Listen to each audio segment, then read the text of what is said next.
जय हिंद, आदाब, सलाम, प्रणाम, नमस्ते, सत श्री अकाल। आप सबका स्वागत है मेरे इस चैनल इंडियन एक्स मुस्लिम साहिल पर। उम्मीद है आप लोग अच्छे से होंगे दोस्तों। अगर मेरी आवाज़ आप लोगों तक आ रही है तो प्लीज़ एक बार कंफर्म कर दीजिए। और स्ट्रीम शुरू होने से पहले ही /7 जी ने 1000 रुपीज़ का सुपर स्टिकर भेजा है। आपका बहुत बहुत बहुत शुक्रिया /7 जी। आपको फर्स्ट टाइम मैं देख रहा हूँ। चैनल को फाइनेंशियली जितने लोग कंट्रीब्यूट करते हैं आप सबका बहुत बहुत शुक्रिया। ठीक है, कंफर्मेशन भी आ गया कि आवाज़ ठीक ठाक है। अच्छा दोस्तों, कल मैंने जो वीडियो बनाई थी, अगर आप लोगों में से किसी ने वो वीडियो नहीं देखा है तो प्लीज़ चैनल पर जाकर वीडियो को देख लें, जिसमें हमने मुफ्ती यासीन नदीम अल वाजिदी साहब की क्रेडिबिलिटी का धूमधाम से जनाजा उठाया था। आप उसमें शिरकत करें। और आज का जो हमारा स्ट्रीम है, आज का जो एपिसोड है, वो है इस्लाम से इंसानियत तक एक मुल्हिद की कहानी। जैसे कि आप लोग जानते हैं, हम नए एक्स मुस्लिम्स को प्लेटफॉर्म देते हैं अपनी दास्तान, अपनी अपनी कहानी, अपनी हकीकत बताने का, कि क्या वो वजह थी जिसकी वजह से एक इंसान जो बचपन से इस्लाम को सच्चा, अच्छा और उसके लिए जान लेने देने के लिए तैयार हो जाता है, वो क्या ऐसी बातें होती है जिसकी बुनियाद पर एक इंसान इस्लाम को छोड़ देता है। और इस तरीके के एपिसोड इसलिए भी ज़रूरी है ताकि जो मुसलमान जो देखते हैं उन्हें पता चले कि ऐसा बिल्कुल पॉसिबल है कि दुनिया में लोग इस्लाम को छोड़ सकते हैं। ये एक नॉर्मल सी चीज़ है। ठीक है। तो हमारे जो आज के जो मेहमान हैं वो ऑलरेडी स्टूडियो में मौजूद है। मैं उन्हें स्ट्रीम में अभी लेने वाला हूँ। आप सबसे रिक्वेस्ट है, 344 लोग देख रहे हैं। आपको पता है कि आपको वीडियो को लाइक और शेयर करना है ताकि इस वीडियो की रीच बढ़े। चलिए, मैं इनवाइट करना चाहता हूँ और इनवाइट कर रहा हूँ हमारे मोहतरम इंडियन एक्स मुस्लिम समीर साहब को। एक्स मुस्लिम समीर साहब, आपका इस्तकबाल है मेरे इस चैनल पर और इस शो पर। जी बहुत बहुत शुक्रिया साहिल, अपने इस प्लेटफॉर्म पे मुझे मौका देने के लिए और अपनी बात रखने के लिए। और साथ ही सारे व्यूवर्स का भी बहुत बहुत शुक्रिया जो लोग मुझे सुनने के लिए और साहिल को सुनने के लिए यहाँ पर आए हैं। Thank you so much. लेकिन मैं चाहूँगा साहिल के अपनी बात शुरू करने से पहले मैं एक रिक्वेस्ट करना चाहता हूँ सभी व्यूवर बिल्कुल। से, आपसे, कि सबसे पहले जो हमारे सैनिक और हमारे जनरल विपिन रावत जी जो कल शहीद हो गए हैं, उनके लिए आप सभी लोग दो शब्द कमेंट में लिखें, श्रद्धांजलि दें उनको। मेरे दिल से श्रद्धांजलि। वो जहाँ भी हों, वो बहुत अच्छी जगह पे हों और उनके जितने भी कार्य हैं वो सराहनीय हैं, तो उसका प्रतिफल उनको जरूर मिलेगा और देश हमेशा उनको याद रखेगा। जी शुरू करें। बिल्कुल। भरत सिंह जी ने 40 रुपीज का कंट्रीब्यूशन किया है, बहुत बहुत शुक्रिया आपका। अच्छा, इससे पहले कि मैं आज का जो एपिसोड है, आज का जो सिलसिला है उसको आगे बढ़ाऊं, आप सबसे रिक्वेस्ट है कि मैंने इंडियन एक्स मुस्लिम समीर साहब का जो चैनल है उसका लिंक मैंने पिन कमेंट में डाला है। आप सब समीर साहब के चैनल को सब्सक्राइब कर ले। वो उन्होंने ऑलरेडी कुछ वीडियोस बनाई हैं और आगे भी उनकी कोशिश रहेगी कि वो और भी वीडियोस आप लोगों के लिए बनाएंगे, जिससे आप बहुत कुछ सीख सकते हैं इस्लाम के बारे में। तो उनके चैनल को जितने लोग सुन रहे हैं जाके सब्सक्राइब कर ले। अब मैं नंबर्स भी आपसे पूछने वाला हूँ कि जब स्ट्रीम क्लोज होगी है तब समीर साहब के जो चैनल के सब्सक्राइबर है वो कितने हैं हमें देखना है। तो आप सबसे रिक्वेस्ट है कि उनके चैनल को सब्सक्राइब कर ले। समीर साहब, शुरुआत हम इस तरीके से करते हैं कि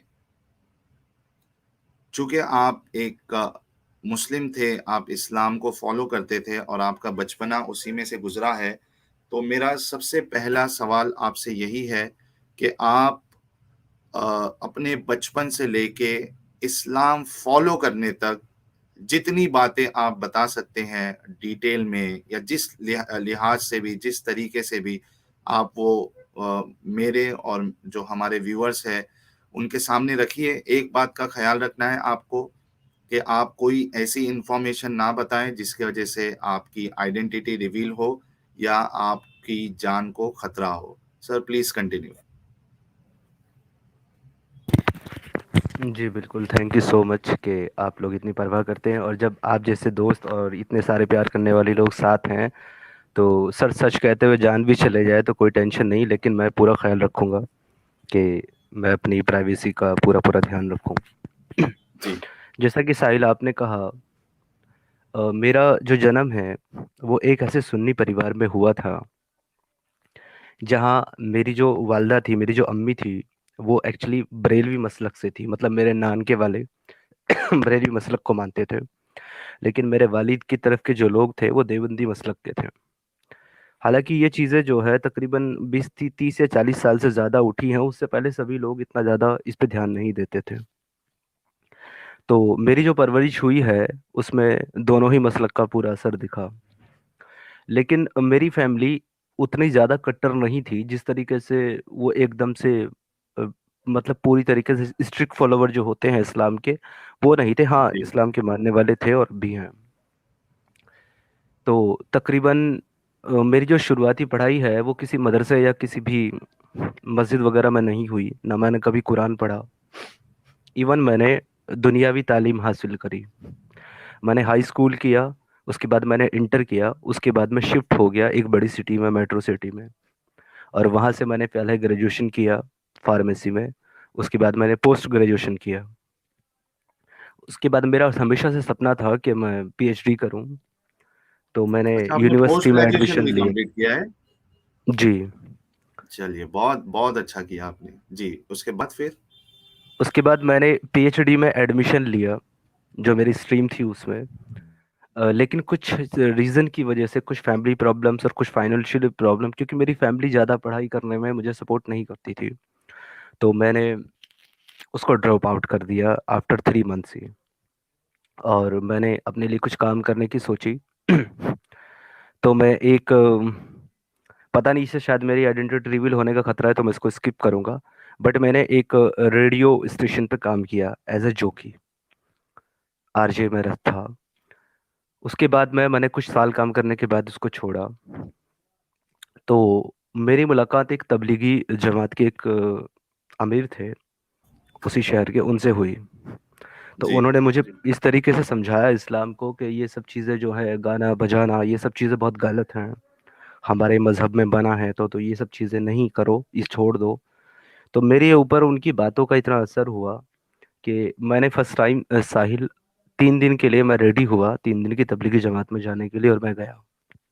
जी और वहाँ जिस तरीके से इस्लाम को बताया जाता है कि सिर्फ आपको अच्छी अच्छी बातें ही बताई जाती हैं, और सिर्फ वो हदीस बताई जाती है जिसमें सिर्फ अच्छी अच्छी चीज़ें हों, और वही कुरान आपको सिखाया जाता है। हम्म तो मैंने पढ़ा, और वहाँ पे फिर मुझे जो है ना, उन्होंने मोटिवेट किया कि मैं 40 दिन या 4 मंथ के लिए भी जाऊँ।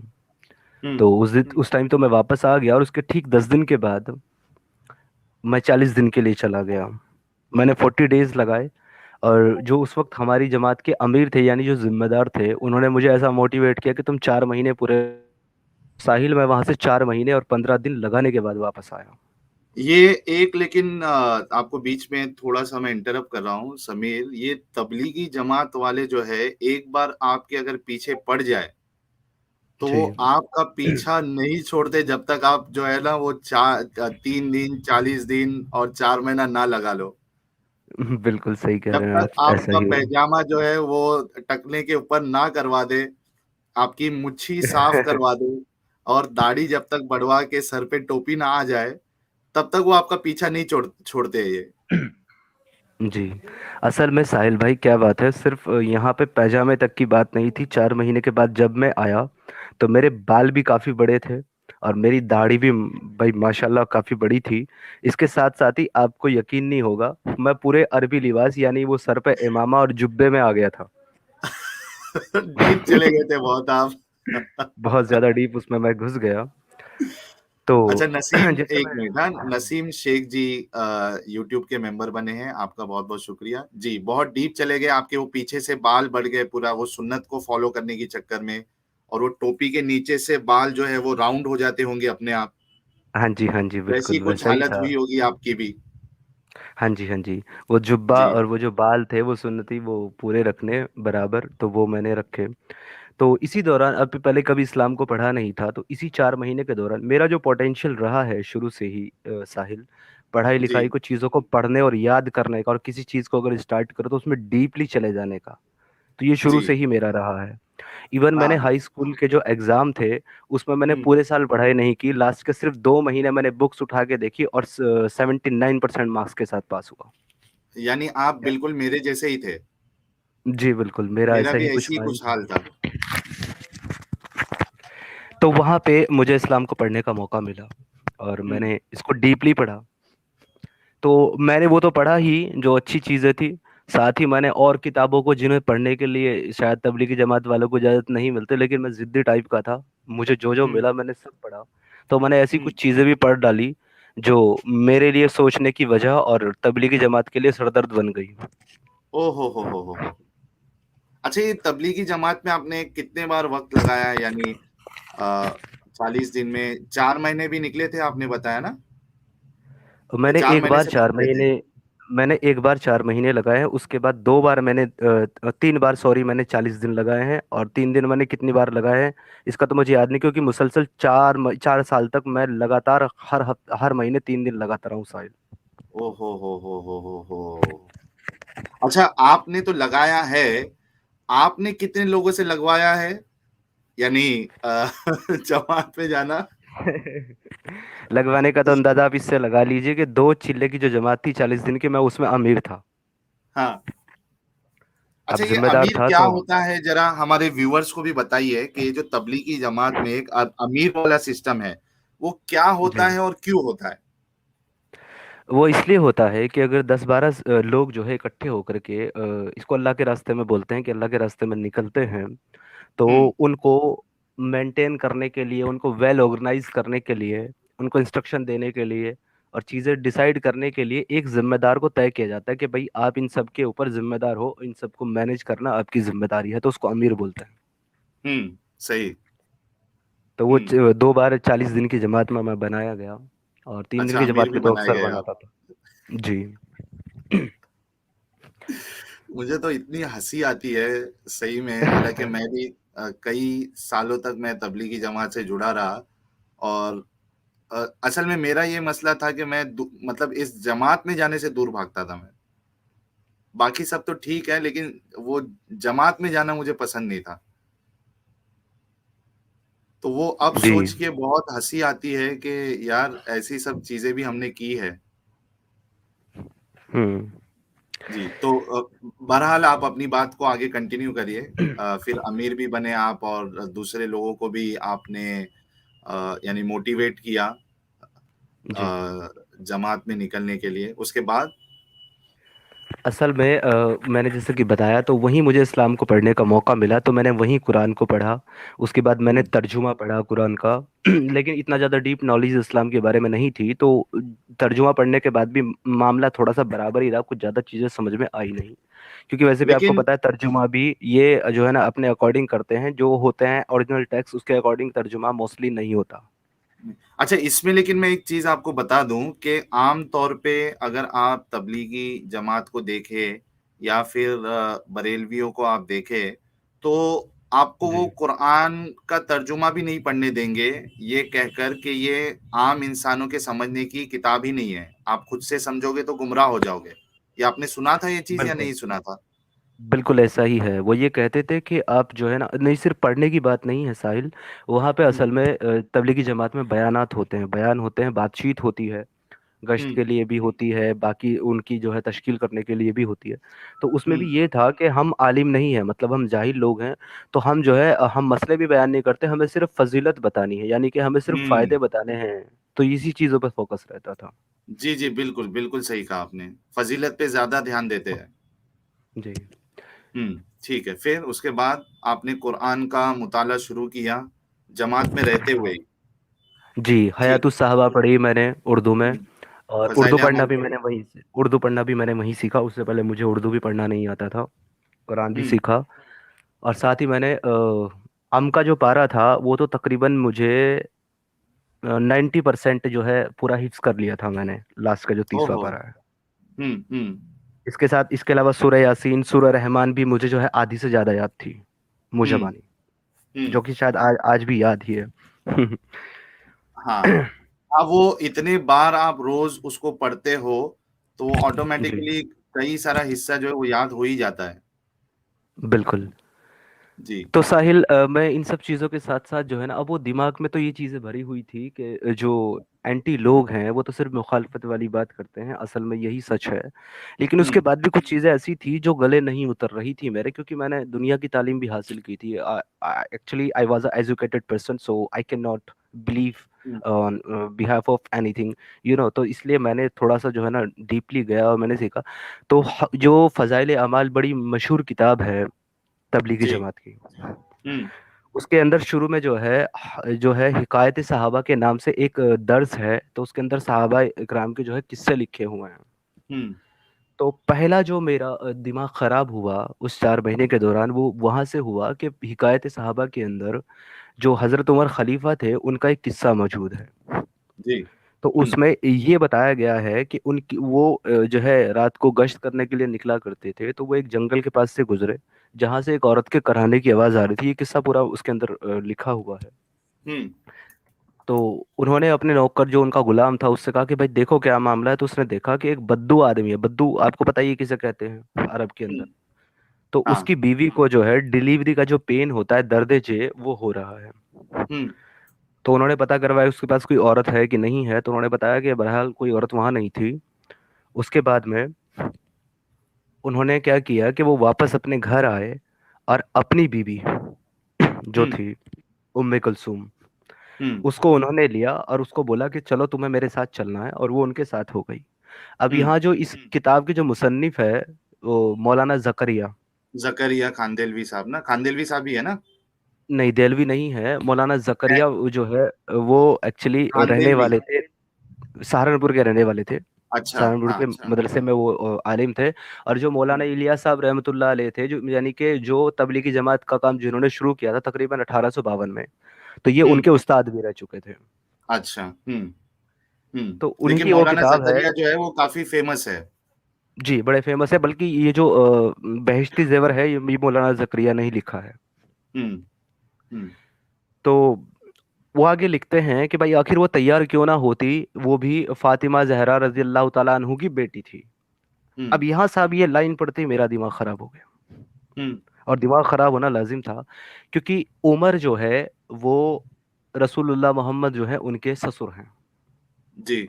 और फातिमा जो है वो रसूलुल्लाह की बेटी है, तो वो उसके हम्म नाना हुए उमर। हम्म रिश्ते में भले ही सौतेली सौतेली माँ के, कोई दिक्कत नहीं है, लेकिन हुए उनके नाना ही, क्योंकि वो उनके निकाह में थी, उमर की बेटी हम्म। हफ्सा। अब हाँ, जब उमर की नाना, बेटी जब हफ्सा जो है, हाँ बिल्कुल, वो मोहम्मद जी साहब की बीवी थी। जी, तो जब आप हम्म ये सोचिए साहिल, जब उमर उमर जो है फातिमा के ही नाना है, तो फातिमा की बेटी के तो परनाना हुए। हम्म। लेकिन यहाँ क्या सही। बताया जा रहा है कि वो उनके शौहर हैं, यानी कि उन्होंने हम्म अब अपने परनाना के साथ ही निकाह किया। हम्म तो ये कितनी बड़ी जो है जिहालत वाली बात है। जब मैंने इसको हम्म पढ़ा और इसके बारे में मैं जो है ना तकरीबन बहुत सारे मुफ्तियों से मिला, तो अक्सर ने बस एक ही जवाब दिया, भाई उस टाइम पे ये चीज था, ये माहौल था, ये था वो था, इसमें मत पढ़ो, तुम ईमान से खारिज हो जाओगे, तुम मुर्तद हो जाओगे, तुम्हारा ईमान चला जाएगा। उसके नहीं, लेकिन बाद में, उन्होंने ये कंफर्म किया कि वाकई में ऐसी शादी हुई थी।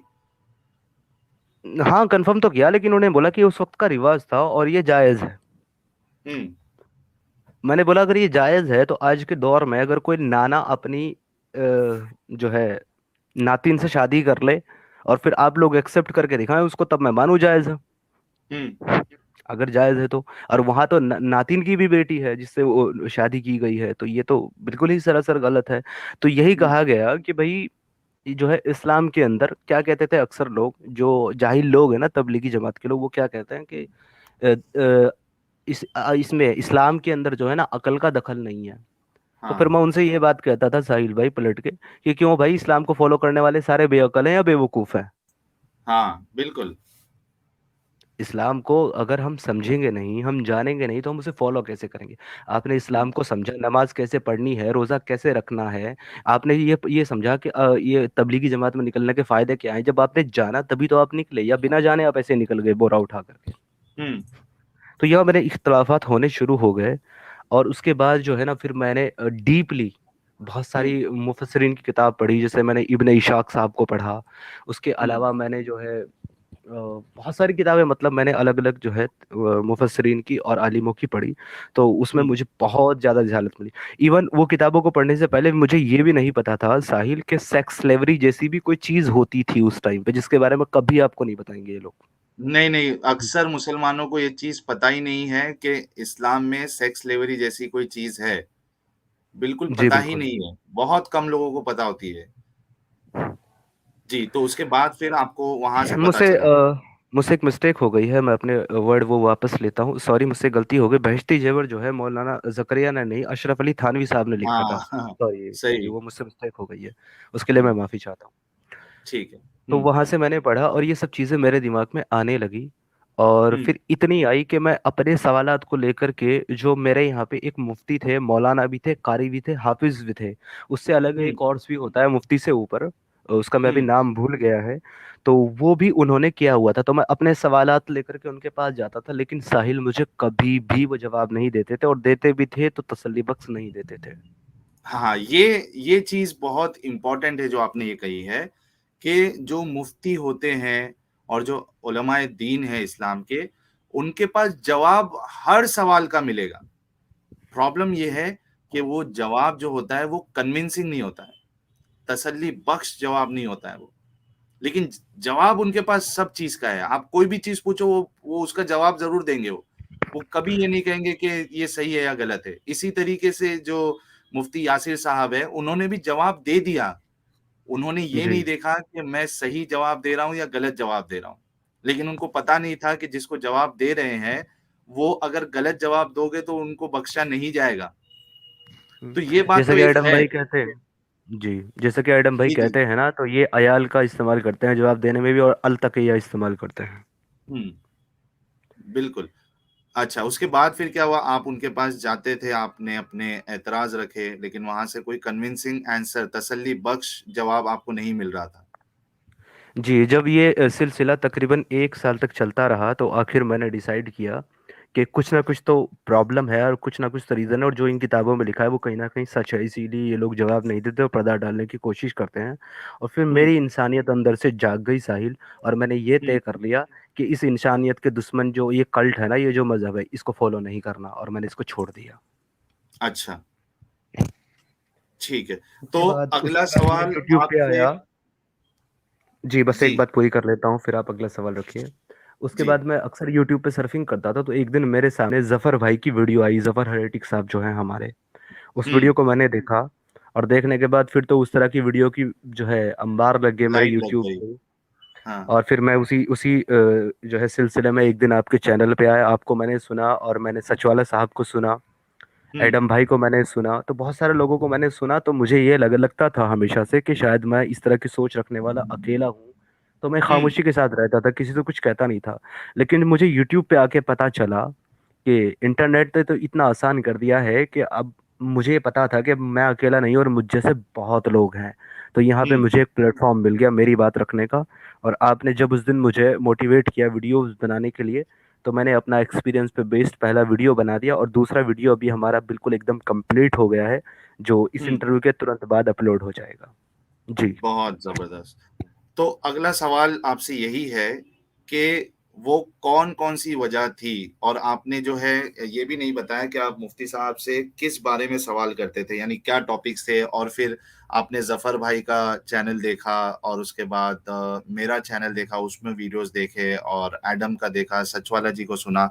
तो वो क्या क्या वजह थी, और वो क्या सवालात थे आपके, आप जिस मुफ्ती साहब के पास गए थे, जिसकी बुनियाद पे आपने एक फर्म डिसीजन लिया कि नहीं, ये गलत है? क्योंकि देखिए, एक मुसलमान जो है उसके लिए बहुत मुश्किल है कि वो इस्लाम छोड़े, क्योंकि एक जो डर और एक लालच, लालच जन्नत की, लालच आपको उसके यानी उसके फल देने की, यानी आप कुछ अच्छा काम करते हो तो उसके बदले आपको ये मिलेगा, आप ये करते हो तो आपको इसके बदले जन्नत में ये मिलेगा, दुनिया में ये मिलेगा। और अगर आप नहीं करते हो, असल में इस्लाम जो है वो दो चीजों पे टिका हुआ है, एक डर और एक लालच।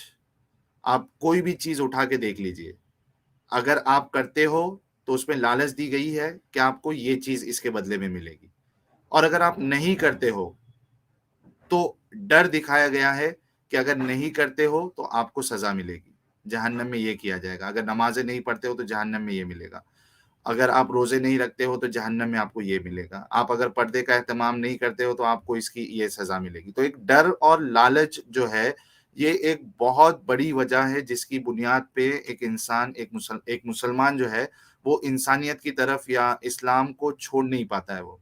तो ये मुश्किल काम होता है। तो आपके अंदर भी जाहिर सी बात है वो डर होगा कि यार मरने के बाद जो है वो अल्लाह को जवाब देना है कयामत के दिन।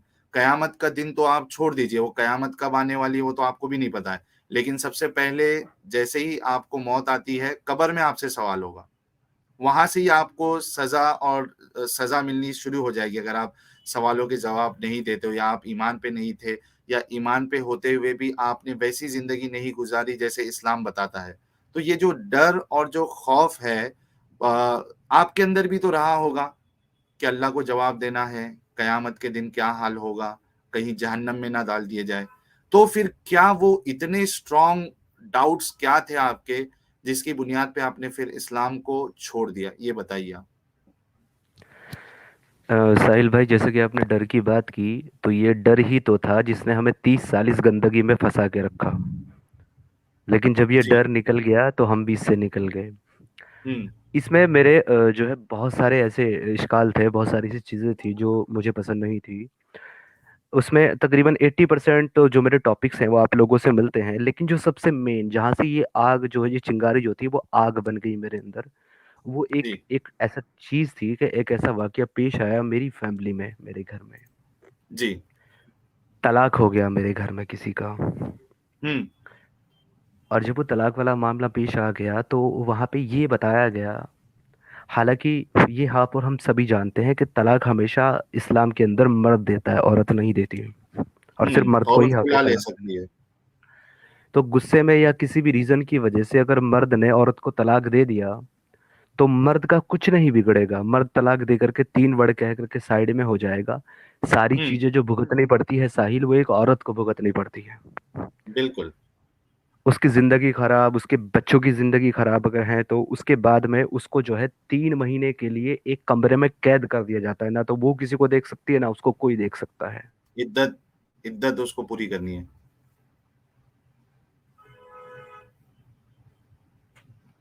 आवाज आ रही है? सॉरी, मेरा कॉल आ गया था साहिल। अच्छा। सॉरी। मैं कह रहा तो हूँ इद्दत यहाँ, उसको पूरी करनी पड़ती है ना जब तलाक हो जाए तो।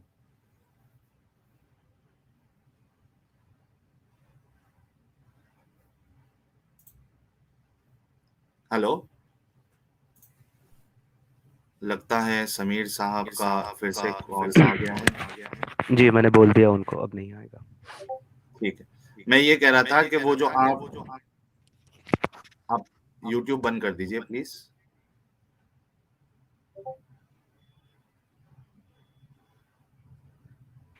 जी बैकग्राउंड में यूट्यूब आपने बंद है यूट्यूब मेरा। बंद। नहीं नहीं, ठीक यूट्यूब है। बंद है मेरा, कॉल आने की वजह से हो गया होगा जी। एको स्टार्ट हो गया एक्चुअली अभी। अच्छा दोस्तों, आप लोगों को भी एको, हाँ देखो ये काफिर बनो साहब ने भी कंफर्म किया, शायद कॉल आने की वजह से कुछ सेटिंग आपकी बिगड़ गई होगी। समीर साहब। जी अब ठीक आ रही है मेरी आवाज़? जी, आपकी आवाज ठीक है, और एको भी नहीं हो रहा है, ठीक है। जी मैं ये कह रहा था कि आप जो कह रहे थे ना कि तलाक के बाद उसको कमरे में बंद कर दिया जाता है, वो असल में वो इद्दत पूरी करने की वजह उनको जो है इद्दत पूरी करनी होती है औरतों को, इसके वजह जी से। जी जी जी। है ना, वही कह लेकिन रहे थे ना साहिल आप? अगर अगर जी जी बिल्कुल, लेकिन साहिल अगर यहाँ तक भी बात निपट जाए तो भी ठीक है। लेकिन असल हम्म। में ये क्या होता है कि अक्सर लोग जो है, जो अरेंज मैरिज में जो रिश्ते होते हैं उनको तोड़ने नहीं देना चाहते। तो हम्म। वहां पे जो है ये उसके बाद ये फोर्स किया जाने लगा, जब इद्दत पूरी हो गई, कि भाई आप जो है इनसे दोबारा निकाह करें। मुफ्ती को बुलाया गया तो मुफ्ती ने बोला कि भाई पहले हलाला करना होगा, उसके बाद हम्म। निकाह। तो आप यहाँ ये देखिए कि पहले एक औरत को तलाक दी जाती है, वो अगर हम्म। अपनी इद्दत पूरी कर लेती है 3 महीने की, तो उसके बाद में फिर उसको क्या किया जाता है, फिर उसकी शादी किसी और से की जाती है, और वो एक रात किसी और के साथ हम बिस्तरी करती है, हम जिस्म होती है, और वो सजा भी वो जिंदगी भर दिल के ऊपर लेके रखेगी।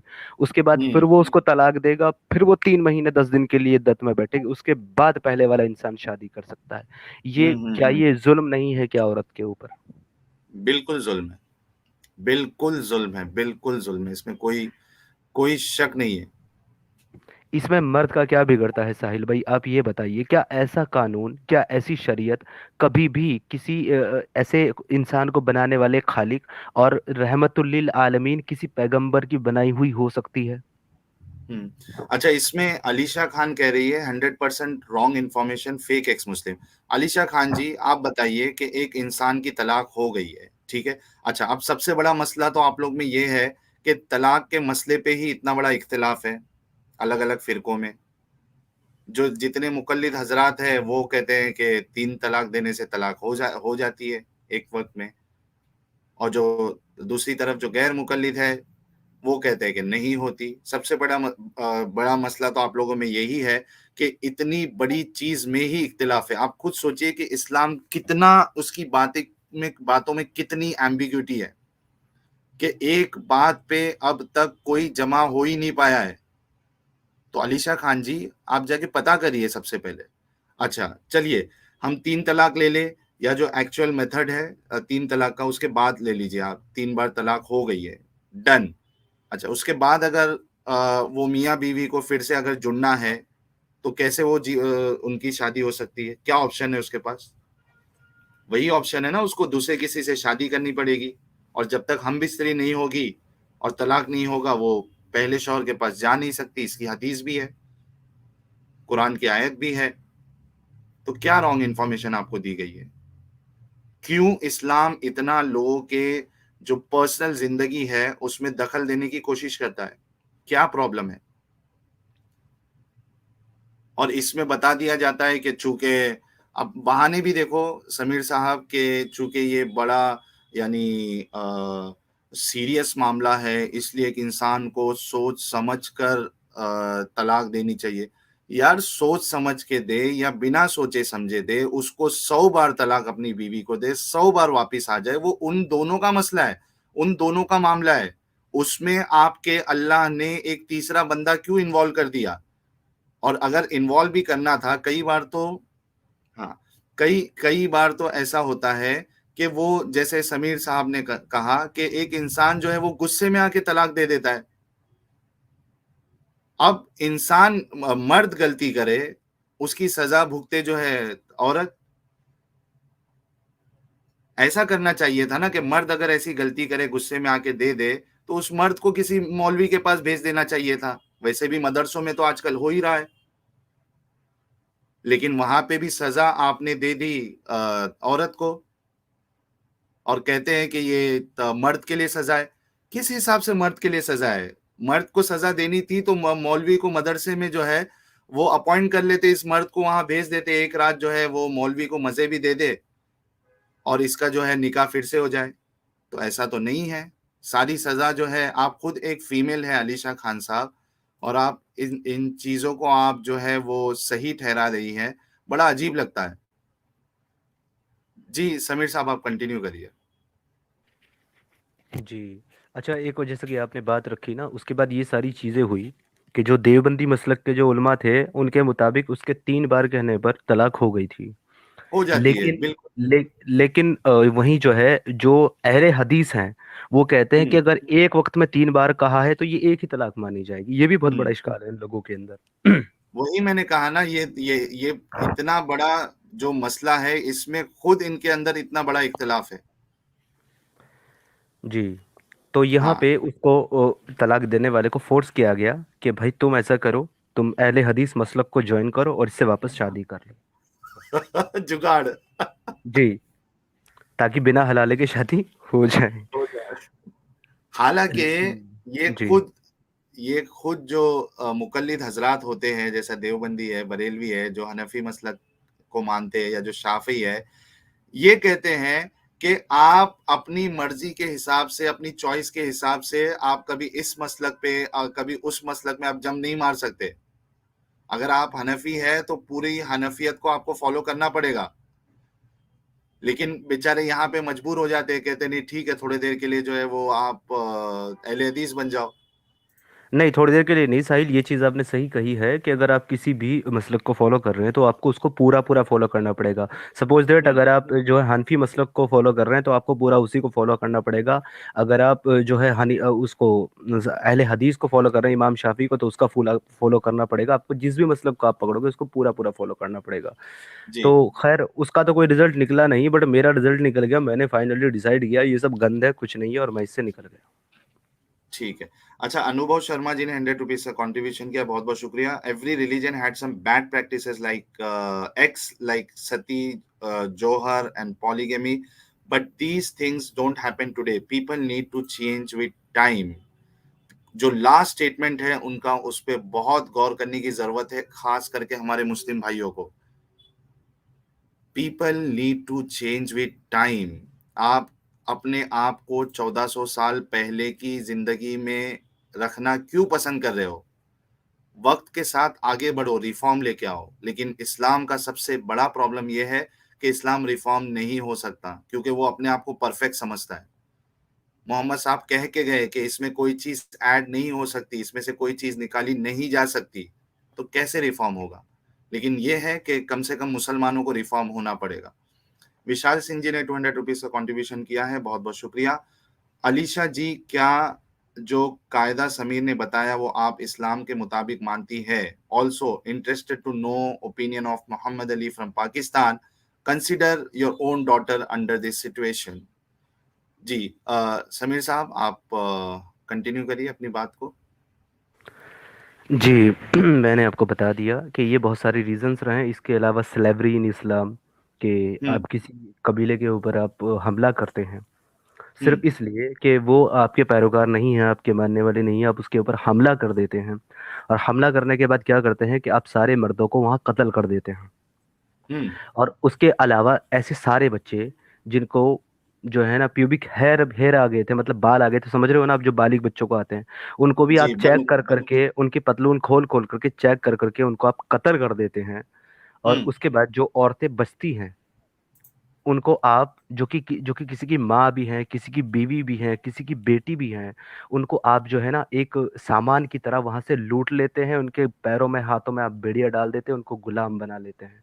उसके बाद आप हम्म। इंतखाब करते हैं कि भाई कौन सी खूबसूरत है और कौन सी जवान है और कौन सी ऊंचे घराने की है, उससे आप शादी का ढोंग रचा करके हम बिस्तरी करते हैं। और अपने साथियों को बाकी और सब बांट देते हैं जवान। और जो हम्म। बूढ़िया बचती हैं उनको आप बाजार में भेज देते हैं बेचने के लिए कि ये किसी सामान की तरह इनको बेच दो। क्या हम्म। ये किसी किसी रहमतुल्लिल आलमीन का किरदार लगता है साहिल आपको? नहीं, बिल्कुल बिल्कुल नहीं हो सकता। अच्छा, ये जो आपने बात की है, एक चीज इसमें मैं क्लियर कर दूं कि लौंडियों के साथ जो हम बिस्तरी करना है उसके लिए शादी कोई कंपलसरी नहीं है। बिल्कुल नहीं है। सूरह हाँ। निसा की आयत नंबर 24, 4 की 24 आप जाके देख ले, साफ लिखा हुआ है। अल्लाह खुद कह रहा है कि हमने तुम्हारे लिए 4 बीवियां और उसके अलावा जो है दासियां बांदियां जो कि तुम्हारे पास माली गनीमत में आई, वो तुम्हारे लिए हलाल कर दी। तुम बिना शादी के उनके साथ खूब डिंग डोंग कर सकते हो। हाँ, और उसी तरीके से सूरह मारिज में भी आपको मिल जाएगा कि आपको जो है अपने प्राइवेट पार्ट्स की हिफाजत करना है, सिवाय अपनी बीवियों के, और जो लौंडी आपके पास है, जो राइट हैंड पोजेस है। तो जिससे ये साबित होता है कि जो स्लेव्स थे उनके साथ सेक्स करने के लिए कोई शादी, कोई कैद नहीं है। कुशल गहलोत जी ने 100 रुपीज का कंट्रीब्यूशन किया, बहुत शुक्रिया। क्या कुरान और हदीस में ये नहीं कहा गया कि मोमिन अपने असरा के साथ हम्मा हंग हम्मा हंग होता है? मोमिन अपने असरा के साथ। कुशल जी, आपका ये सवाल, आई एम रियली सॉरी, मुझे समझ में नहीं आया। आपने क्या लिखा था? थोड़ी इजी लैंग्वेज में आप लिखिए प्लीज। शायद वो हम जी। बिस्तरे लिख रहे थे। हाँ, लेकिन किसके साथ? जो ये उनके राइट देखिए, हैंड पॉजेस हैं। अपने असरा लिखा है ना, असरा के साथ। असरा क्या होता है? ससरा लिखे हैं। पता नहीं, अगर आप फिर से ही वो थोड़ा यानी स्पेलिंग करेक्ट करके या इजी लैंग्वेज में आप लिखे तो बहुत आपकी मेहरबानी होगी सर। जी समीर साहब, आगे आप कंटिन्यू करिए। तो ये वजह जो है स्लेवरी थी उसमें से, और तलाक का जो मामला आपके सामने आया था वो भी बहुत बड़ी वजह बनी है। तो ये जी। कितना वक्त गुजरा है आपको यानी ये अ, फैसला करने में, और ये सब चीजें खास करके जब आपने जफर भाई का और हमारा चैनल देखा उसमें। उसमें मुझे मजबूती मिल गई साहिल भाई। आपके लोगों के चैनल देखने के बाद मुझे ये लगा कि मैं अकेला नहीं हूँ ऐसा सोचने वाला। वरना कभी कभी आपके दिमाग में ये आता है कि जब आप अकेले किसी चीज़ को सोच रहे होते हैं तो आपके दिमाग में कहीं ना कहीं ये रहता है कि हो सकता है कि आप इस चीज़ को ना समझे हो सकता है कि आप गलत भी हो। लेकिन जब हम्म। मैंने यहाँ आने के बाद देखा कि बहुत सारे लोग ऐसे हैं जो मेरी तरह सोच रहे हैं, और खुद आलिम भी हैं जो एक्स मुस्लिम हो चुके हैं, और वो भी इस हम्म। चीज़ को बता रहे हैं। तो ये चीजें अब गलत नहीं हो सकती। मेरे डाउट जो है ना यूं ही बेवजह नहीं है, वो ऑथेंटिक है। हम्म।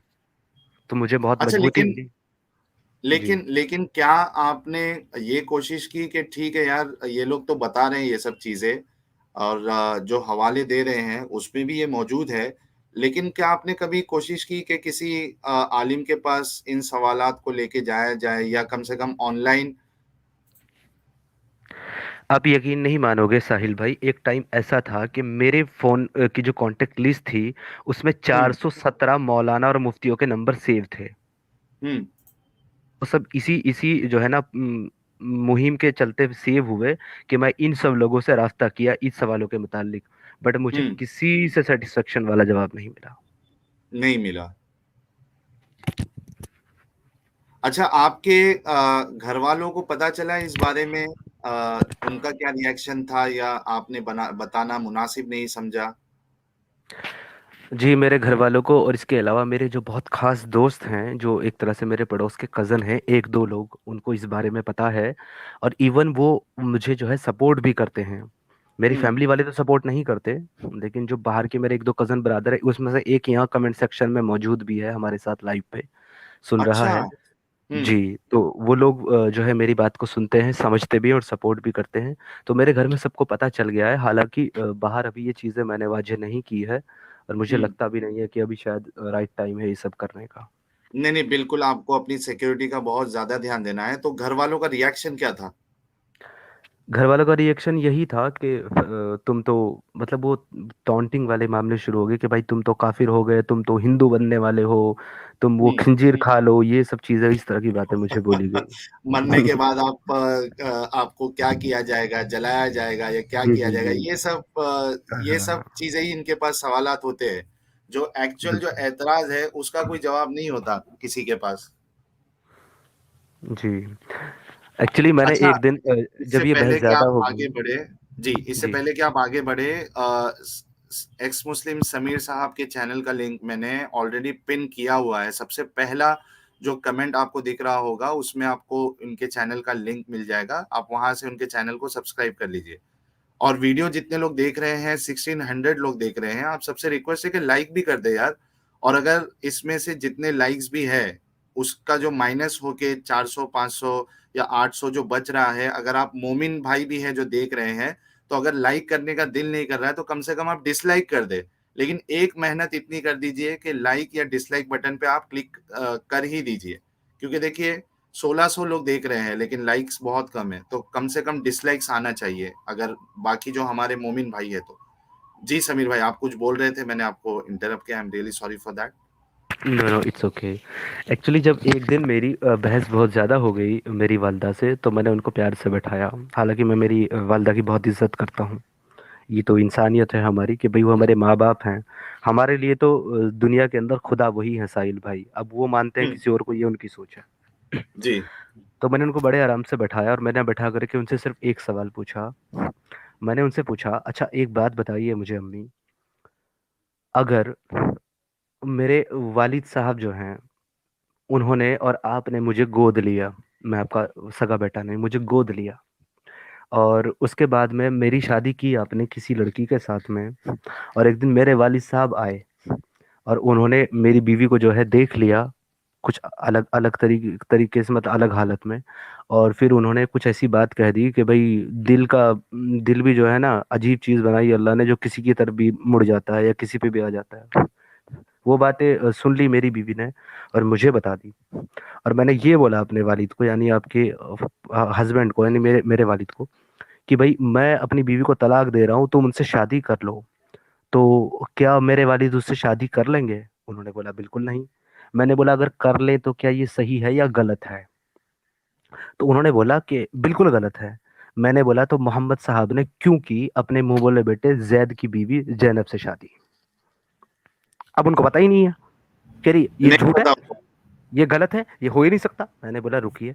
मैंने कुरान की आयत खोली, मैंने उसका तर्जुमा पढ़ के बताया। अब वो मोबाइल में जो मैंने खोला, साहिल भाई वो मानने को तैयार नहीं, कह रही ये झूठ है। मैंने बोला कोई बात नहीं है, तो मेरी एक भाभी है उनके पास तर्जुमे वाला कुरान है। मैंने बोला वो कुरान मंगा लीजिए। वो मंगाया, मैंने खोल के उन्हीं से पढ़वाया। अब उनको उर्दू पढ़ना आता है। मैंने कहा पढ़िए क्या लिखा है। उन्होंने पढ़ा, हम्म। तब वो मानी। अब उसके मानने के बाद कहती है हमें इससे मतलब नहीं है, हमें तो अपनी नमाज रोजा करना है। मतलब हर तरीके से भागने की तैयारी। हम्म। तो कई बार ऐसी आर्ग्यूमेंट भी हो गई, जिसके बाद उन्होंने मुझे ज्यादा कहना सुनना छोड़ दिया, क्योंकि शायद उनको भी कुछ चीजें समझ में आई होगी। हाँ, लेकिन एक कभी कभार मजबूरी होती है ना, एक उम्र का तकाजा लगता है उनको, उसके बाद फिर ये सोचते हैं कि यार बाकी लोगों को क्या जवाब देंगे हम अगर इस्लाम को छोड़ देते हैं। तो बहुत सी बार एक मजबूरी भी आ जाती है नहीं छोड़ने की। बिल्कुल। जी। तो एज ऑफ नाउ सिर्फ आप अपने जो परिवार में एक एक्स मुस्लिम है, बाकी लोग एज ऑफ नाउ मुस्लिम ही हैं, लेकिन उनको इतना एतराज नहीं है आप पे। हाँ, ज़्यादा एतराज़ नहीं है, क्योंकि मेरे घर वाले, एक्चुअली मैं घर वालों से थोड़ा सा अलग ही रहा हूँ शुरू से। मैं, हम्म। लेकिन हाँ, आज की डेट में मैं अकेला एक्स मुस्लिम हूँ मेरी फैमिली में। बट बहुत जल्दी मुझे उम्मीद है, ये जो मेरा भाई मुझे सुन रहा है, मेरा कज़न ब्रदर, ये मेरे हम्म। बराबर की सफ में खड़ा हो जाएगा मेरे साथ आके। बहुत जबरदस्त, बहुत जबरदस्त। और एक सुनामी आएगी एक्स मुस्लिमों की। और ये बिल्कुल प्रिडिक्शन तो बिल्कुल। खुद इतने बड़े बड़े जो स्पीकर्स है, इस्लामिक स्पीकर्स, उन्होंने ये ऑलरेडी प्रिडिक्शन किया हुआ है कि सुनामी आने वाली है। और हम देख भी रहे हैं। चंद्रकांत जी कह रहे हैं एक्स मुस्लिम समीर भाई, पहले आप तो एक्स मुस्लिम साहिल के चैनल को सब्सक्राइब कर लो प्लीज। आ, किया ही होगा यार उन्होंने मेरे चैनल को सब्सक्राइब, वरना उनको वीडियोस कैसे दिखते। सब्सक्राइब भी किया है सर मैंने, और बेल आइकन भी प्रेस किया है, और कोशिश कर रहा हूँ कि मेंबर भी बन जाऊं भाई के चैनल का।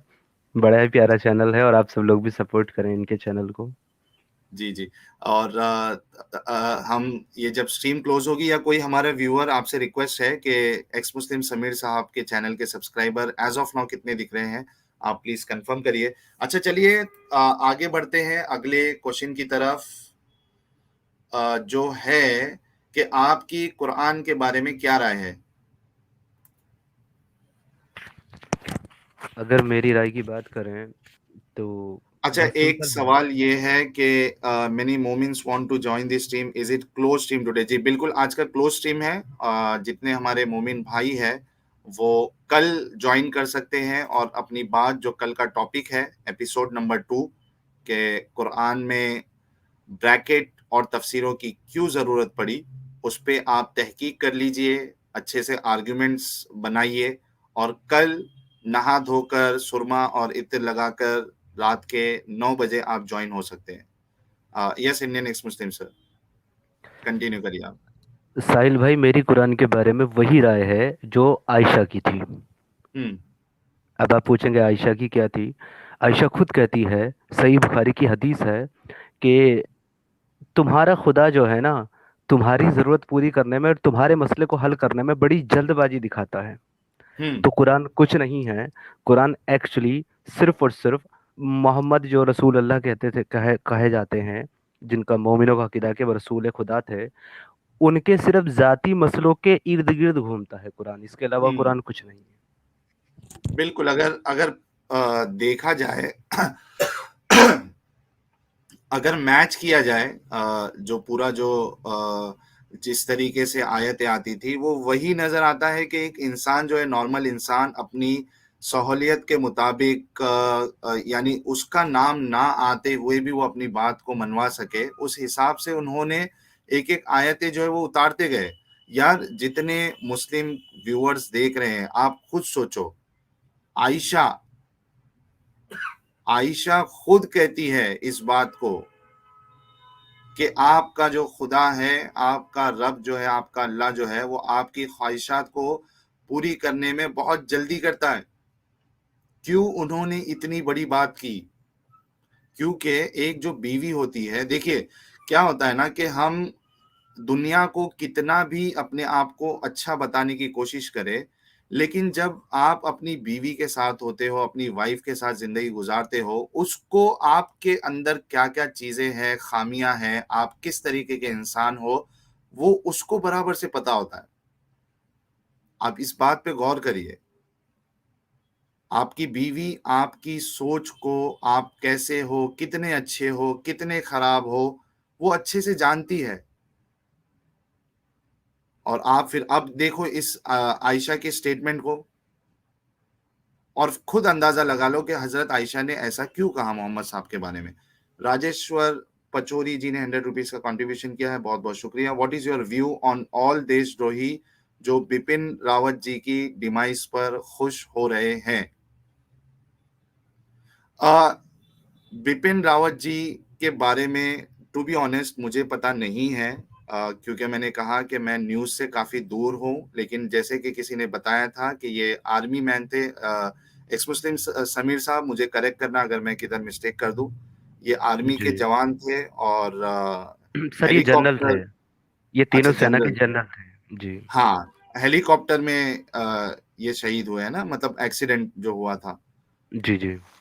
जी, तो बिल्कुल सी साफ बात है, जो देश की आर्मी होती है, अगर आप उसके डिमाइस पर अगर आप खुश होते हैं, तो यार आपको सोचना चाहिए कि आपकी सोच कैसी है देश के बारे में। अभिलाष नंदा जी ने 100 रुपीज का कंट्रीब्यूशन किया है। None of the Muslims need to become Hindu, just please become non Muslims, we will be happy and grateful. अच्छा, ये एक बढ़िया बड़ा सी चीज है कि लोगों को लगता है, मुसलमानों को खास करके लगता है, एक इंसान इस्लाम छोड़ दिया तो बाय डिफॉल्ट वो हिंदू हो गया है। फिर ये कहाँ से बात आ गई है? क्योंकि बाय डिफॉल्ट हिंदू ही थे ना हम सब लोग पहले, साहिल भाई, इसलिए लगता है। भाई बिल्कुल ऐसा नहीं है। आप इस्लाम से निकलिए, वो भी आपकी मर्जी है, कोई फोर्स नहीं करेगा आपको। आप तहकीक करिए, देखिए, और आपकी मर्जी, आपको निकलना है निकलिए, आप कुछ भी रह सकते हैं, पर्सनल चॉइस। आप एग्नोस्टिक हो सकते हैं, आप एथियस्ट बन सकते हैं, आप हिंदू बन सकते हैं, क्रिश्चियन बन सकते हैं, ज्यूज बन सकते हैं, इस्लाम में भी रह सकते हैं। एटलीस्ट आप कट्टरता को, और ये जो चीज है कि हम ही सही बाकी सब लोग गलत, और दूसरे पे अपने आप को थोपना, आप ये बंद कर दीजिए, दुनिया काफी अच्छी हो जाएगी। बैम्बू पांडे जी ने $2 का कंट्रीब्यूशन किया है, बहुत बहुत शुक्रिया। मोमिनो के लो मजा आता है, मोमिनो की लो मजा आता है, आई कम फॉर इंडिया। भाई ये हम लेने के लिए नहीं बैठे हैं बाम्बू पांडे जी, प्लीज इस तरीके की लैंग्वेज आप यूज ना करें। हम यहाँ पे इंफॉर्मेशन देने के लिए और अपने एतराज रखने के लिए बैठे हैं। हम मोमिन जो है हमारे भाई हैं, हमारे दोस्त हैं, हमारे घर वाले खुद मुस्लिम हैं, तो हम यहाँ किसी की लेने के लिए नहीं बैठे हैं sir. I am really sorry, this channel is not for you. यहाँ पे हम उनसे बातें करते हैं, इंफॉर्मेशन देते हैं, उनकी सोच समझते हैं, प्लीज। विकास कुमार जी ने 200 रुपीज का कंट्रीब्यूशन किया, बहुत बहुत शुक्रिया। When this belief system is going to change Sahil भाई, when this belief system is going to change, Sahil bhai, that only our religion is right? Why they don't understand? If other religions say the same things, it's not good for humanity. यही तो सबसे बड़ा problem है विकास कुमार साहब इस्लाम का, कि इसका यही सबसे बड़ा प्रॉब्लम है कि ये कहता है मैं ही सही हूं। को एग्जिस्टेंस जो है इसमें बहुत बहुत बहुत नामुमकिन है, क्योंकि आप जब आपकी सोच अगर ऐसी रही कि हम ही सही है, तो जाहिर सी बात है कि आप दूसरे को बताना शुरू करोगे कि आप गलत हो, ये मानो, और कॉन्फ्लिक्ट्स वहीं से स्टार्ट होता है। को एग्जिस्टेंस कैसा होता है? ठीक है, आपको जो मानना है मानो, हमको जो मानना है हम मानेंगे, इस तरीके से को एग्जिस्टेंस हो सकता है। लेकिन अगर आपकी सोच ऐसी है कि हम ही सही और आपको भी हमारे जैसा ही मानना है, वरना आप जो है गलत है, आप बेवकूफ है, आप खिंजीर है, आप कुत्ते हैं, जिस तरीके से कुरान कहता है नॉन मुस्लिमों के बारे में, तो को एग्जिस्टेंस कैसे दे सकता है इस्लाम? पॉसिबल ही नहीं है। तो मोमिनों को, मुस्लिमों को चाहिए इस बात पे गौर करे, जो अच्छे मुस्लिम है, जो को एग्जिस्टेंस में बिलीव करते हैं। आप देखिए कुरान क्या कहता है, नॉन मुस्लिमों को, काफिरों को जो है कभी कुत्ता कहता है, कभी सुअर कहता है, कभी वर्स्ट ऑफ क्रिएशन कहता है, क्या नहीं कहता है। आप गौर करिए, देखिए, तर्जुमा पढ़िए। खतीक आशीष जी ने 40 रुपीज का सुपर स्टिकर भेजा है, बहुत बहुत शुक्रिया। वैभव जी ने 500 रुपीज का कंट्रीब्यूशन किया है, thanks a lot sir. Sahil sir, your mission in right way, love for your work, thanks a lot Vaibhav ji. अच्छा, अगले सवाल की तरफ हम बढ़ते हैं। आपने कुरान के बारे में बहुत ही शॉर्ट में बता दिया कि क्या समझते हैं आप। और अभिलाष नंदा जी ने 100 रुपीज का कंट्रीब्यूशन किया है। बिपिन रावत जी शहीद नहीं हुए, वीर गति प्राप्त की, शहीद गाजी होते हैं काफिरों को मारकर। ठीक है, ये अलग अलग टर्मिनोलॉजी है। अनिल जी ने 20 रुपीज का सुपर स्टिकर भेजा है, सर आपका बहुत बहुत शुक्रिया अनिल जी। चलिए नेक्स्ट क्वेश्चन की तरफ बढ़ते हैं कि आपके नजदीक हजरत मोहम्मद साहब नबी या रसूल क्यों नहीं हो सकते। या इसको अगर थोड़ा सा मैं इसमें और एक क्वेश्चन ऐड कर दूं कि दुनिया के लिए सबसे बेहतरीन इंसान या बेहतरीन नमूना जिसको फॉलो किया जाए वो क्यों नहीं हो सकते। जी, वो इसीलिए नहीं हो सकते हैं, उसका सबसे बड़ा रीज़न यही है कि जो उनके कारनामे हैं और जो हमें खुद इनकी जो है ऑथेंटिक किताबों में मिलते हैं, वो कारनामे किसी एक रहमतुल लिल आलमीन के, अल्लाह के पैगंबर के या फिर एक आइडियल पर्सन के हो ही नहीं सकते। क्योंकि अगर हम उनके आइडियोलॉजी को फॉलो करें, उनको आइडियल माने, तो साहिल भाई आप मुझे ये बताएं हम क्या मानेंगे। 51 साल की उम्र में 6 साल की बच्ची से शादी करेंगे, अपने बेटे की बीवी से शादी करेंगे, लोगों को नाहक कत्ल करके उनकी बहू बेटियों को, जिसका खाविन, जिसका पति उसी दिन मारा गया हो, उसका बाप उसी दिन मारा गया हो, उसे शादी का नाटक करके उसके साथ सेक्स करेंगे। क्या ये आइडियोलॉजी, क्या ये चीज हम फॉलो करेंगे? बिल्कुल बिल्कुल सही बात है। इसलिए अब नहीं हो सकता। मोमिन मोमिन भाइयों को सोचना चाहिए, हमारे मुसलमान भाइयों को इस बात पे गौर करना चाहिए कि ऐसे शख्स को आप सबसे अच्छा इंसान दुनिया का, जिसके लिए पूरी कायनात बनाई गई, बहुत सारे लोगों का इस तरीके का भी अकीदा है कि मोहम्मद साहब की वजह से ही पूरी अल्लाह ने जो है पूरी दुनिया को बनाया या कायनात को बनाया, उसमें सब चीजें बनाई, ये भी अकीदा है। तो सोचिए कि इतनी बड़ी जिसकी पदवी हो, उसकी रिस्पॉन्सिबिलिटी कितनी बढ़ जाती है। मेरे जितने मुस्लिम भाई, आप सोचो कि एक जो अच्छा इंसान है और एक टॉप लेवल पे उसका उसकी पोस्ट है, उसकी जिम्मेदारी कितनी बढ़ जाती है। उससे कोई ऐसा काम नहीं होना चाहिए जिसपे सवाल उठा जा सके। अच्छा, हो सकता है चलो एक सवाल उठाया गया कि लोगों की मिसअंडरस्टैंडिंग थी और उसने सवाल उठा लिया और आपने जवाब दे दिया, ठीक है। दो सवाल उठा लिया, लोगों की मिसअंडरस्टैंडिंग थी, आपने उसका जवाब दे दिया। तीन उठा लिया, ठीक है, गलती से लोगों ने गलत समझ लिया, मिस्टेक से उन्होंने मिस्टेक कर दिया, तो भी समझ में आता है। लेकिन उनके हर तरीके पे अगर सवाल उठ रहे हैं और आपको उसको डिफेंड करना पड़ रहा है, तो आप खुद सोचिए कि कुछ ना कुछ तो प्रॉब्लम उस इंसान में ही होगा। हर तरीके पे सवाल उठ रहे हैं, हर तरीके पे, और आपको जो है खुद आप उस चीज को एक्सेप्ट नहीं करते हो, लेकिन वहां पे आप उनको डिफेंड करने के लिए आ जाते हो। जैसे मिसाल के तौर पे समीर भाई ने जैसा कहा कि 51 साल के मोहम्मद साहब थे। अब ये भी कई सारे लोगों को पता नहीं होता ये एज डिफरेंस। 51 साल या 54 ईयर्स के मोहम्मद साहब है, 6 साल की या 9 साल में उनकी रुखसती हुई। क्या आप अपनी बच्चियों की शादी, 6 साल की बच्ची की शादी किसी 55 साल के बूढ़े इंसान, अगरचे वो मस्जिद का इमाम ही क्यों ना हो, बिल्कुल नमाज और रोजों में अपनी जिंदगी गुजारता है, आप करके दोगे? नहीं करके दोगे। आप अपने घर वालों के लिए वो चीज पसंद नहीं करते हो, लेकिन आप मोहम्मद साहब को कि इस जो उन्होंने किया था उसको डिफेंड करने के लिए आप आ जाते हो। आप अपने घर वालों के की जो घर की जो औरतें हैं उसको आप स्लेव्स की शक्ल में देखना नहीं चाहते हो, लेकिन जो मोहम्मद साहब ने किया था दूसरे लोगों के साथ, आप उसको डिफेंड करने के लिए आ जाते हो। इन बातों पे आप लोग गौर करिए कि एक प्रॉब्लम हो, दो प्रॉब्लम हो तो ठीक है, हो सकता है कि जो प्रॉब्लम बता रहा है उसमें प्रॉब्लम हो, लेकिन हर चीज में अगर सवाल उठाया जा रहा है तो आपको सोचना पड़ेगा। बैम्बू पांडे जी ने $2 का कंट्रीब्यूशन किया है, बहुत बहुत शुक्रिया। मोमिनो को स्ट्रीम में लो, मोमिनो की लो नहीं। चलो, आपने क्लेरिफाई किया बैम्बू सर, आपका बहुत बहुत शुक्रिया। भरत भक्त जी ने 100 रुपीज का सुपर स्टिकर भेजा है, बहुत बहुत शुक्रिया। वेनु माधव पेड्डी जी ने 400 रुपीज का सुपर स्टिकर भेजा है, आपका बहुत शुक्रिया। ये कह रहे हैं first time watching this channel, very informative, thanks a lot sir. एक बार आप नॉर्मल मैसेज में कंफर्म कर दीजिए कि आपको इस चैनल के बारे में पता कैसे चला, यानी किसी ने व्हाट्सएप किया था या यूट्यूब सजेशन में आया था, ये भी आप बता दीजिए। अच्छा, तो आगे मैं सवाल, जो नेक्स्ट सवाल है वो करूं या इसमें आपको कुछ ऐड करना है? जी आप कर सकते हैं नेक्स्ट सवाल प्लीज। ठीक है, अनिल साहब ने 20 रुपीज का सुपर स्टिकर भेजा है, बहुत बहुत शुक्रिया। नेक्स्ट सवाल आपसे ये है कि इस्लाम में औरतों का क्या मकाम है? आधा। कुरान कहता है औरतों की अकल आधी। कुरान हम्म। कहता है औरतों का जायदाद में हिस्सा आधा। कुरान कहता है औरतों की गवाही आधी। ये कुरान कहता है, किसी हदीस की हम्म। बात मैं नहीं कर रहा हूँ।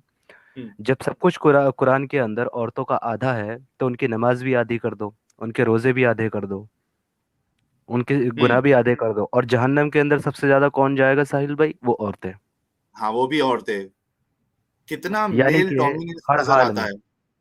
हर हाल में औरतों को दबाया जाता है। औरतों को हम्म। तलाक देने का हक नहीं है। औरतों को बिना पर्दे के बाहर जाने का हक नहीं है। औरतें काम नहीं कर सकती। औरतें खुल के जी नहीं सकती। औरतें अपनी राय नहीं रख सकती। औरतें हाकिम नहीं बन सकती।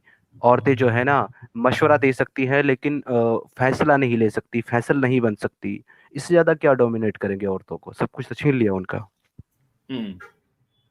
कुछ बचा ही नहीं है। तो ये अब जितने लोग जो है, जितनी हम देख रहे हैं उसमें जो हमारी आ, खवातीन हैं, जो इस्लाम को फॉलो करती है, आप सोचिए कि आपको कितना हक दिया गया है।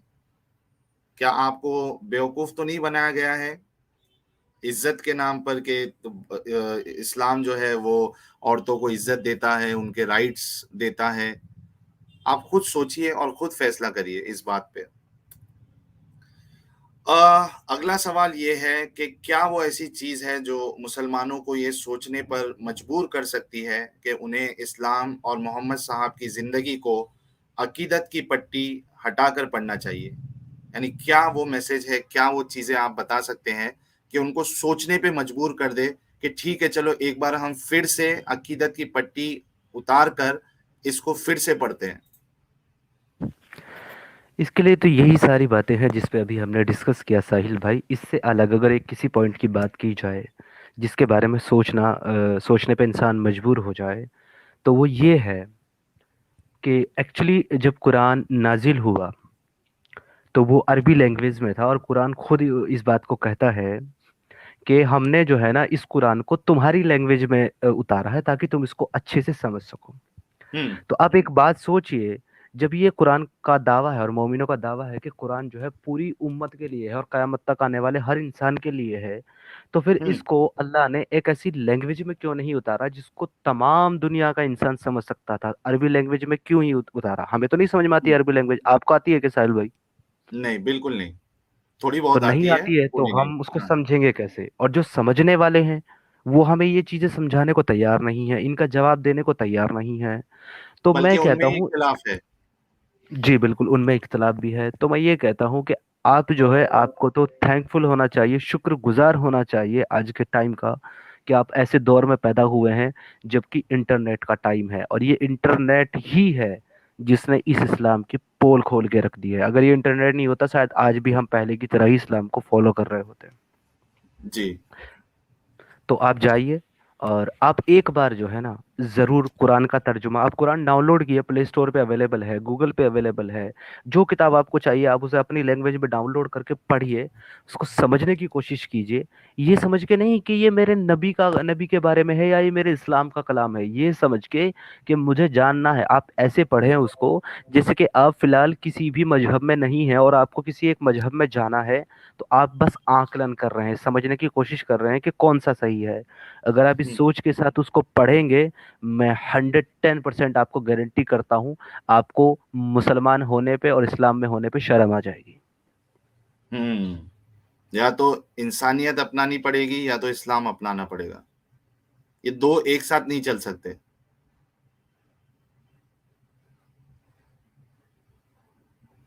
समीर साहब,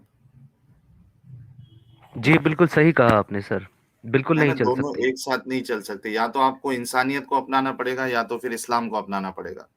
इवन इस्लाम का जो है इंसानियत से दूर दूर तक, और एक और चीज, एक और जो है इनका दावा जो है, साइंस। मैं हम्म। कहता हूं कि कुरान का इंसानियत और साइंस दोनों से ही दूर दूर तक कोई लेना देना नहीं है। हम्म। कुरान में अल्लाह कहता है कि धरती को हमने चपटी बनाया, इसको हमने पालना बनाया, बिछोना बनाया। अब बिछोना बिछा करके सोते हैं, उसको राउंड करते हैं क्या साहिल भाई, या फ्लैट बिछाते हैं? फ्लैट बिछाते हैं ना, सीधा साफ ऐसा बिछाते हैं, उसको बिछाना बिछोना ही उसी बताया को गया कहते हैं है, ना। हाँ। पालना पालना बताया गया है, फैलाना बताया गया है। इसके हम्म। अलावा भी और एक ऐसी चीज है, आज की डेट में कोई एक अगर पहली दूसरी या पांचवी क्लास पढ़ा हुआ इंसान होगा, उसको भी ये पता होगा कि आज की दुनिया के अंदर जितना भी जिंदगी है, जितना भी जीवन है, जो भी आज बाहयात चीज है, वो सारी की सारी जो है सिर्फ और सिर्फ सूरज की वजह से है। अगर सूरज ना हो तो ना तो पेड़ पौधे उग सकते हैं, ना अनाज उग सकता है, ना कोई जी सकता है, ना कोई जिंदगी हो सकती है, ना ऑक्सीजन पॉसिबल है, कुछ भी नहीं है। लेकिन कुरान क्या कहता है? कुरान ये कहता है कि क्या तुम नहीं देखते कि हमने पहले जमीन को बनाया और उसके अंदर तुम्हारे इस्तेमाल की सारी चीजें पैदा कर दी। यानी भाई साहब, फल फ्रूट पेड़ पौधे अनाज गंदुम चावल सब पैदा कर दिया, पानी पैदा कर दिया अल्लाह ने, पहले जमीन बनाने के बाद। फिर उसमें पहाड़ लगा दिए, उसके बाद आसमानों की तरफ गया और तह बतह 7 आसमान बना दिए। कोई भी क्या बाअकल आदमी सब इस बात को मानेगा कि बिना आसमान के बिना सूरज के अल्लाह ने ये सब चीजें बना कैसे दी? और बना दी तो वो बच कैसे गई? आप खुद सोच लीजिए। बिल्कुल सही बात है। विनायक मिश्रा जी ने 19 रुपीज का सुपर स्टिकर भेजा है, बहुत बहुत शुक्रिया आपका। और अनिल जी ने 40 रुपीज का कंट्रीब्यूशन किया है। Sameer, I accept you as my brother, don't worry. Thank you Anil sir. जी, तो ये Ryan Swami ji new member बनी है, बल्कि आई थिंक आपने फिर से मेंबरशिप ली है, आपका बहुत बहुत शुक्रिया। बल्कि मैं तो कहता हूं, मैं और ये बार बार कहता हूं समीर साहब, कि मुसलमानों को इस बात पे गौर करना चाहिए कि जिस तरीके से ये जो मौलवी हजरात है, इनको बेवकूफ बना के ये एक चीज इनके जहनों में डालना चाहते हैं कि इस्लाम में साइंस है, काफी सारी चीजें साइंस वाली बताई है, जो किसी को पता भी नहीं थी, बाद में जाके पता चली। आप सोचिए, एक फिक्रा मैं आपको देता हूं। अगर वाकई में कुरान में साइंस होता, अगर वाकई में कुरान में साइंस होता, तो सबसे बड़े साइंटिस्ट मोहम्मद साहब को होना चाहिए था। इस बात पे आप लोग गौर करिए। अगर एग्जैक्टली। वाकई में कुरान में साइंस होता, तो मोहम्मद साहब को सबसे बड़े साइंटिस्ट होना चाहिए थे दुनिया के। लेकिन अगर आप उनकी जिंदगी देखो, तो वहां आपको ना साइंटिफिक डेवलपमेंट मिलेगा, ना कोई इन्वेंशन मिलेगा, ना कोई यानी इंफ्रास्ट्रक्चर का कुछ वो मिलेगा आपको, कुछ नहीं मिलेगा। तो जाहिर सी बात है कि उनको ये सब चीजें पता ही नहीं थी। यार, आज साइंस इतना तरक्की कर चुका है, आप घर पे बैठ के हमको सुन रहे हो। अगर वाकई में अल्लाह ये चीज अगर मोहम्मद साहब को दे देते, साइंस दे देते, तो जो तलवार और ये जो जंगे करनी पड़ी, वो कुछ नहीं करना पड़ता। इंटरनेट के जरिए से करोड़ों लोगों तक पहुंच जाते। इस बात पे आप लोग गौर करिए। पुआड़ा पूर्वजा जी ने 200 रुपीज का कंट्रीब्यूशन किया है, बहुत बहुत शुक्रिया। Never in our Indian history you see discrimination, our Indians are only community who worship and respect ladies, covering face and jauhar are not in Hindu text. Invaders से बचने से शुरू हुआ है। थैंक्स अ लॉट पुआड़ा जी आपका। अ, तो ये बात जो है ना, साइंस वाली बात, एक्स मुस्लिम समीर साहब, ये बहुत बड़ी बोंगी है असल में। भाई साहिल भाई, मैं एक साइंस का स्टूडेंट हूँ और मेरा स्ट्रीम साइंस ही रहा है, तो मैं इन सब चीज़ों को अच्छे से समझ सकता हूँ। तो हम्म। ये बिल्कुल पूरी तरीके से बोंगी है। असल में मोहम्मद की भी इसमें गलती नहीं है, क्योंकि कुरान जो लिखा गया है वो खिलाफत अब्बासी में उनके 200 से 250 साल के बाद लिखा गया है। तो जो कुरान का लिखने वाला था, उस एक्चुअली उस टाइम पे पता ही नहीं था कि दुनिया गोल है, ये तो बाद में इन्वेंशन हुआ है। तो उसको जो मालूम था उसने बेचारे ने लिख दिया। जी, बिल्कुल। अच्छा, ये बात मैंने जो कहा कि अगर वाक़ई में साइंस होता तो मोहम्मद साहब को सबसे बड़े साइंटिस्ट होना चाहिए। तो ये क्या हमारे मोमिन भाइयों में ये सोच जगा सकती है कि इस बारे में सोचा जाए? सर सोचने के लिए तो बहुत सारी बातें हैं जिस पे हम और आप रोज़ाना डिस्कस करते हैं, अगर कोई एक खुले जहन के साथ सोचे। लेकिन असल में वो जो दिमाग के अंदर ये ठोक दिया गया है ना कि भाई वो कुरान ही ऐसा वाहिद एक किताब है जो कयामत तक के लिए इंसानों के लिए है, और इस्लाम ही ऐसा दीन है जो सच्चा है। तो ये जो इंसान को, और साथ में ये दलील दी जाती है कि आप सवाल नहीं कर सकते। तो ये जो तीन हुँ, चार बातें हैं ना, ये इंसान को कहीं ना कहीं अंदर ही अंदर मजबूर करती हैं खामोशी के साथ इस कल्ट को फॉलो करने के लिए। तो इंसान हुँ, खुल के सोच ही नहीं पाता। सही, आपने अपने सोचा तो बिल्कुल हम सही। इससे बाहर बैठे हैं आज। जी, अच्छा, डीकेएस भाई ने ₹100 का कंट्रीब्यूशन किया है, बहुत-बहुत शुक्रिया डीकेएस भाई। कुरान पढ़कर कितने मोमिनों ने नोबेल प्राइज़ जीती है और कितनी चीज़ें कुरान पढ़कर इजाद हुई? अच्छा हाँ, ये डीकेएस भाई ने बहुत ज़बरदस्त पॉइंट बताया कि अब ये लोग क्या करते हैं,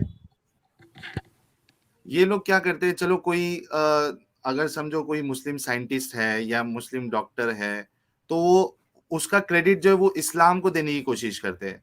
हालाँकि इस बात पे गौर करना पड़ेगा मुसलमान भाइयों को कि वो अगर साइंटिस्ट भी बने हैं, ठीक है?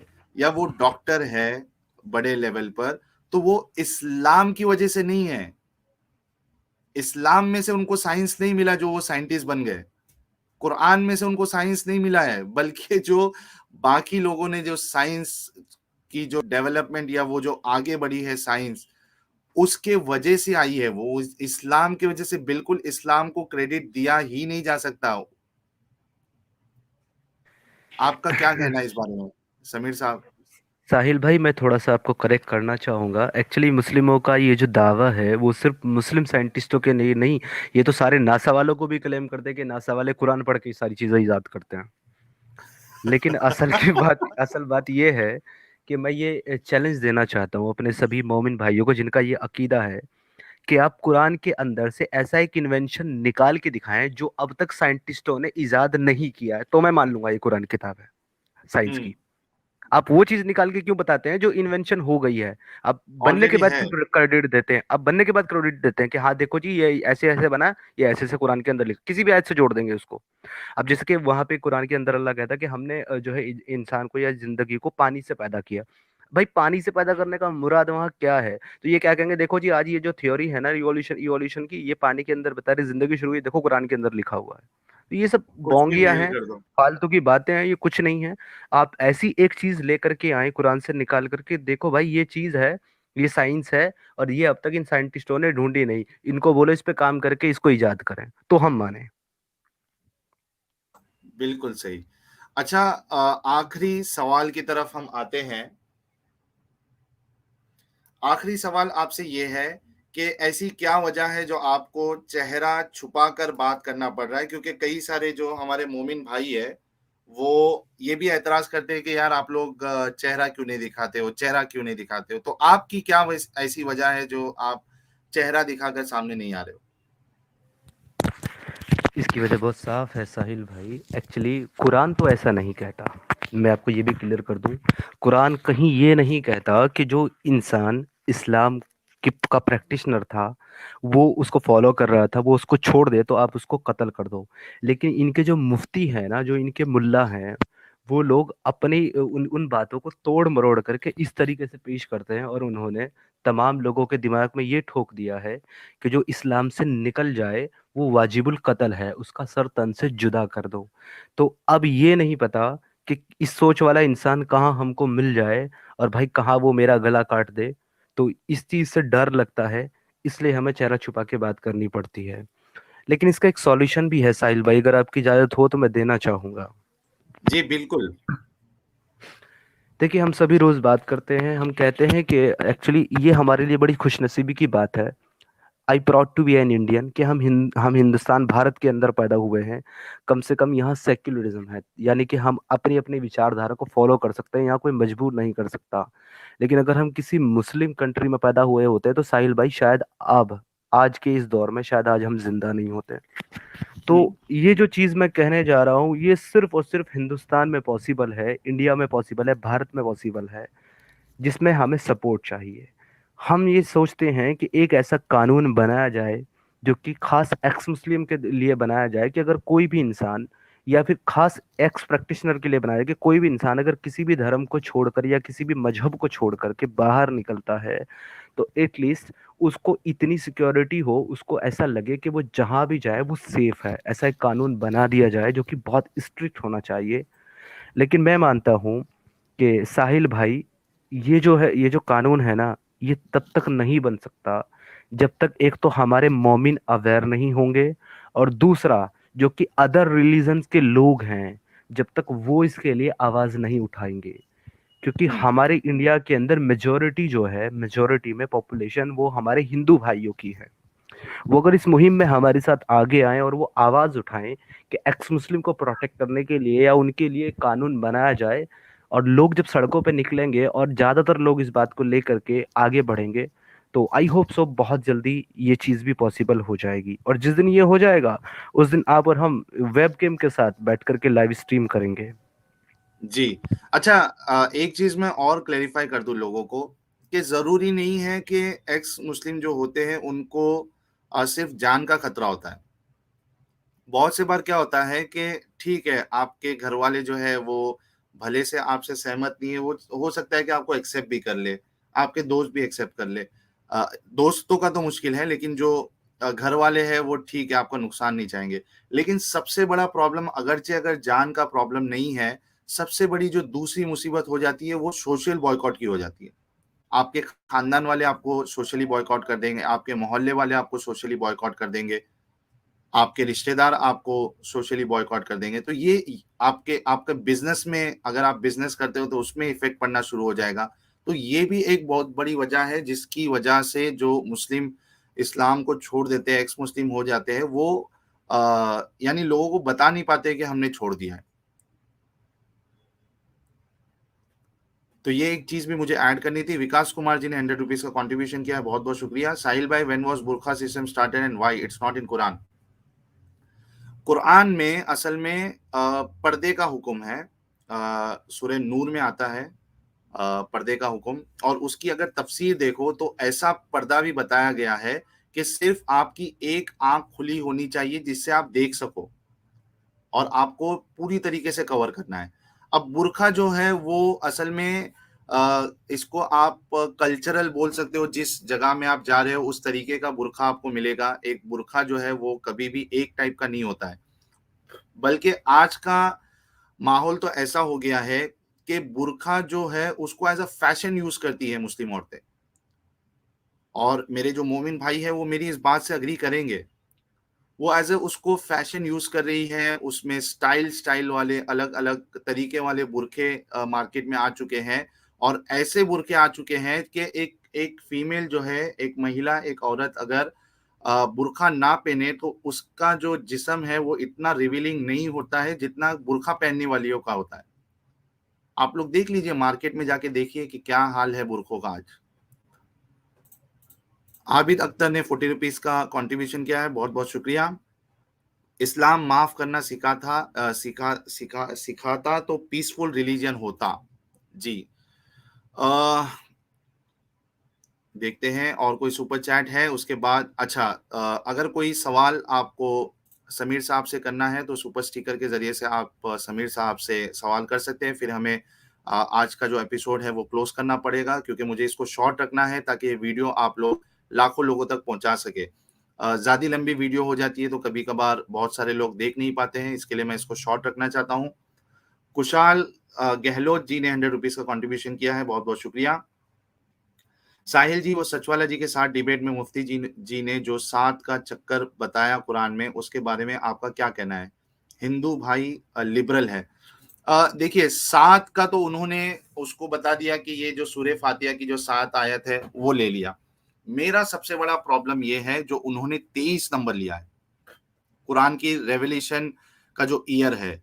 मैं मुफ्ती साहब या जितने मुस्लिम लोग सुन रहे हैं और ओपन लाइव स्ट्रीम में आके साबित कर दे कि कुरान की जो सबसे पहली आयत नाजिल हुई है इकरा, और जो लास्ट आयत नाजिल हुई है उसको पूरा 23 साल वो करके बताए पहले, उसके बाद आप उसको कैलकुलेशन में ले सकते हैं। अगर आपने वो साबित किया ही नहीं तो यार तो कोई बनता ही नहीं आपने जो मिरेकल साबित करने की कोशिश की है। इंडियन एग्नोस्टिक जी ने 100 रुपीज का कंट्रीब्यूशन किया है, बहुत बहुत शुक्रिया।